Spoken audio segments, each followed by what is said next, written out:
Hello guys, welcome back to my YouTube channel. तक कैसे हो आप लोग बहुत ही अच्छे से होंगे। तो चलिए आज के वीडियो में हम लोग अर्थशास्त्र के प्रीवियस ईयर क्वेश्चन हम लोग देखने वाले हैं, जो आपके लिए महत्वपूर्ण होगा इस बिहार पुलिस एग्ज़ाम के लिए। तो चलिए प्रीवियस ईयर क्वेश्चन है हम लोग इकोनॉमिक्स का देखते हैं। तो चलिए वस्तुओं व सेवा का उत्पादन के लिए आवश्यक है तो क्या हो? ए और बी दोनों भूमि और श्रम व भौतिक पूंजी। चलिए आगे देखें। कच्चा माल वह हाथ का मुद्रा को कहा जाता है। हाथ का मुद्रा को कार्यशील पूंजी मानव पूंजी में निवेश करने वाला जरिया है। तो शिक्षा और प्रतीक्षा दोनों डैश डैश सरल रेखे पूर्ति वक्ता क्षेत्रीय अक्षर अंश क्षेत्रीय अंश अंत चाहे घनत्व हो तो पूर्ति की लोच का मान होगा। तो आपका हो जाएगा एक से कम। चलिए आगे हम लोग देखते हैं। नेक्स्ट है सामग्री पूर्ति निर्भर करती है। सामग्री पूर्ति निर्भर करती है तो आपका डी हो जाएगा यहाँ पर। डी क्या? केवल दो में क्या है? अर्थव्यवस्था के उत्पादन की क्षमता। चलिए नेक्स्ट हम लोग देखते हैं। अंतरिक्ष मूल्य में सिद्धांत किसके प्रतिपादन करता है? तो कार्ल मार्क्स। एकाधिकार में पूर्ति वक्ता तो अस्तित्व में नहीं होता। चलिए नेक्स्ट हम लोग देखते हैं। नेक्स्ट है नियोजित निवेश बजट से अधिक होने का तात्पर्य है। तो हो जाएगा मांग का अधिकाव्य। चलिए नेक्स्ट हम लोग देखते हैं। एक दिए गए रेखा चित्र में सीमांत उपयोगी प्रवृत्ति एमपीसी। तो यह आपका हो जाएगा बी। बढ़ती रहती है यदि सरल रेखीय पूर्ति वक्ता की कीमत अक्ष को घटाता है तो पूर्ति की लोचना होगी। इकाई के बराबर। जब वस्तु की कीमत बढ़ने पर वस्तु का व्यय बढ़ता हो तो की कीमत लोचना होगी। इकाई से कम। चलिए नेक्स्ट हम लोग देखते हैं। नेक्स्ट है रॉबिन्स के अनुसार निम्न में से कौन केंद्रीय आर्थिक समस्या के लिए उत्तरदायी नहीं है। तो आपका होगा दुर्लभ संसाधन।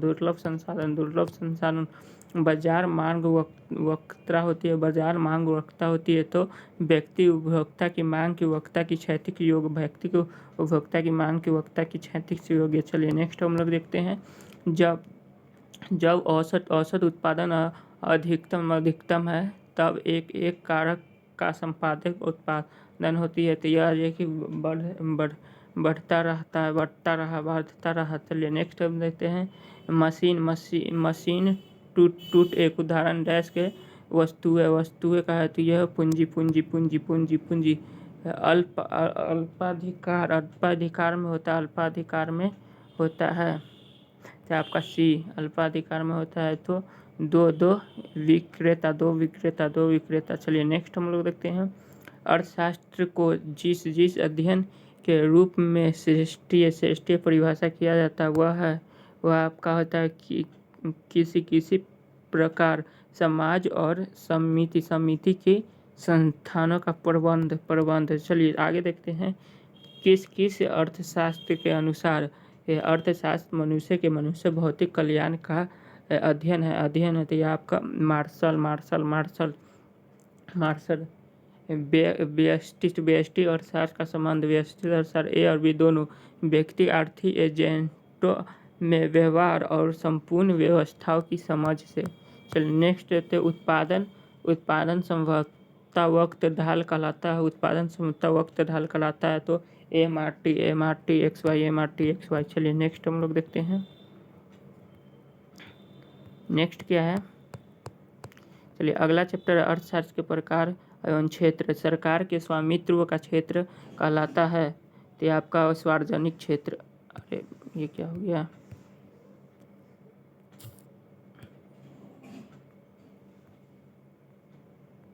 चलिए देखिए, सरकार के अरे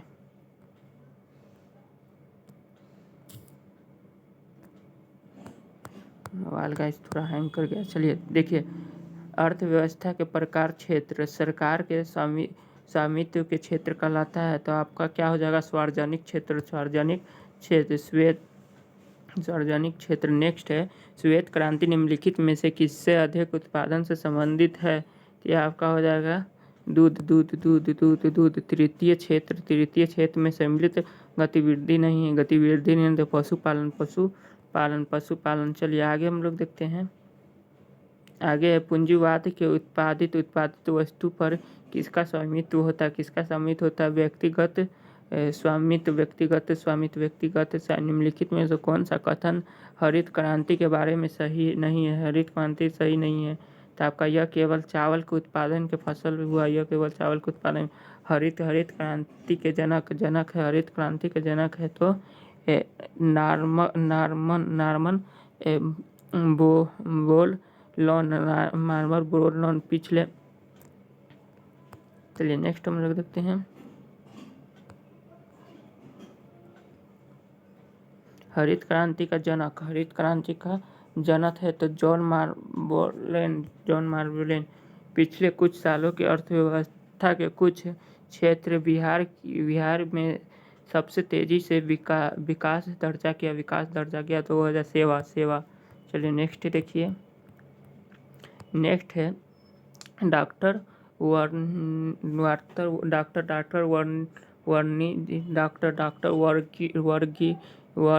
वर्गीज कुरियन का नाम विख्यात है। तो आपका श्वेत क्रांति के लिए। चलिए भारत के कृषि क्रांति के क्षेत्र से संबंधित है। तो यह प्लूटोनियम। चलिए भारत के श्वेत क्रांति का जनक कौन होते हैं? तो ये डॉक्टर वर्नजी कुरियन। कृषि या अधिक जनसंख्या की निर्भरता किस प्रकार का अर्थव्यवस्था है? तो अल्प विकसित अर्थव्यवस्था की। चलिए आगे देखते हैं। राष्ट्रीय अर्थव्यवस्था मापा। तो राष्ट्रीय आय का मतलब क्या है? तो ये आपका हो जाएगा उत्पादन के संसाधन की आय। जीटीपी का तात्पर्य है सकलन घरेलू उत्पादन। देश के बीच विकास की तुलना करने हेतु उपयोग मापक है। तो प्रति व्यक्ति आय। निम्न में से कौन सा संबंध सही है? तो आपका हो जाएगा यहाँ पर कौन सा संबंध? ये आपका GNP बराबर NDP। चलिए आगे हम लोग देखते हैं। आगे है कृषि का भारतीय GDP का लगभग प्रतिशत में कितना योगदान है? तो 25। भारत में राष्ट्रीय आय का आकलन किया जाता है तो उत्पादन और आय वृद्धि दोनों। भारत में पहली बार कितने वर्ष में आय अनुबंधी किया था? आपका हो जाएगा दादा भाई नौरोजी। भारत के राष्ट्रीय आय का लेख किसके द्वारा प्रकाशित किए जाते हैं? तो आपका किसके द्वारा? तो ये देखिए डी केंद्रीय संख्यात संगठन। चलिए नेक्स्ट हम लोग देखते हैं। सकल पेहरू उत्पादन में किसके लिए सभी मूल्य के रूप में परिभाषित किया जाता है? ये हो जाएगा आपका ये किसी अर्थव्यवस्था का एक वर्षा उत्पादन अंतिम वस्तु एवं सेवा। चलिए नेक्स्ट हम लोग देखते हैं। नेक्स्ट है डीपीकेपी घरेलू ज्ञान शब्द के राजकोष है। तो ये आपका हो जाएगा टूल्स पास्टो उन्स वेलो टूल्स पास्टो इकाई संतुलन वजट गुणांक का तात्पर्य यह है कि अगर करों में एक की वृद्धि के कारण सरकारी व्यय का रुपये में बाढ़ होता है तो राष्ट्रीय आय होगा आपका एक से बढ़ेगी। चलिए आगे देखिए, जब विनियोग बचत से अधिक हो, जब नियोजित विनियोग बचत से अधिक हो तो आपका क्या हो जाएगा, डी, राष्ट्रीय आय घटती है। चलिए आगे हम लोग देखते हैं, निम्नलिखित में से किसके कारण राष्ट्रीय आय के चक्राकार का प्रभाव आकार घटता है तो आपका हो जाएगा आयत। चलिए नेक्स्ट चैप्टर आपका आर्थिक नियोजन पंचवर्षीय योजना के नीति का आयोग। चलिए देखिए, 10वीं पंचवर्षीय योजना प्रारंभ हो जाएगी तो आपका हो जाएगा अप्रैल 2002। किस वर्ष में भारत का आर्थिक सुधारों का प्रक्रिया का संभाल काल माना जाता है तो आपका 1991 भारत के प्रथम पंचवर्षीय योजना की सन में आरंभ हुआ तो 1951 में पंचवर्षीय योजना स्वीकृति देने वाला सर्वोच्च निकाय तो आपका हो जाएगा राष्ट्रीय विकास परिषद। निम्न में से मिलान करें तो आपका सी हो जाएगा, सी प्रथम पंचायती योजना 1951 से 1956, वार्षिक योजना 1966 से 1969, चतुर्थ पंचवर्षीय योजना आपका हो जाएगा 1969 से 1974, लैंगूर प्लान 1978 से 1979। चलिए नेक्स्ट हम लोग देखते हैं, भारतीय योजना का वास्तुकार कौन थे तो आपका बी पीसी महाल नोविस।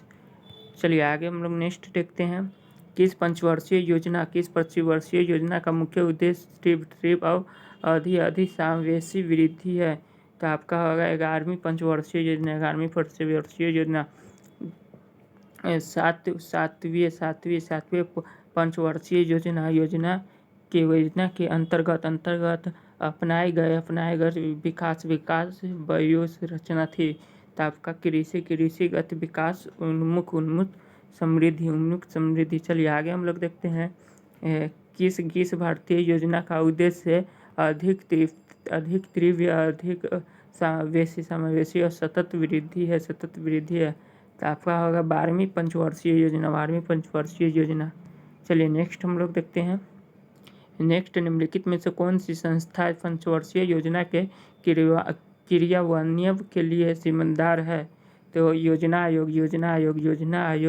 चलिए नेक्स्ट चैप्टर का मुद्रा और बैंकिंग, तो हम लोग अगले क्लास में हम लोग इसको कंप्लीट करेंगे। तो चलिए अभी के लिए इतना ही रहने देते। थैंक यू, जय हिंद, जय भारत। चलिए क्लास को समाप्त करते हैं।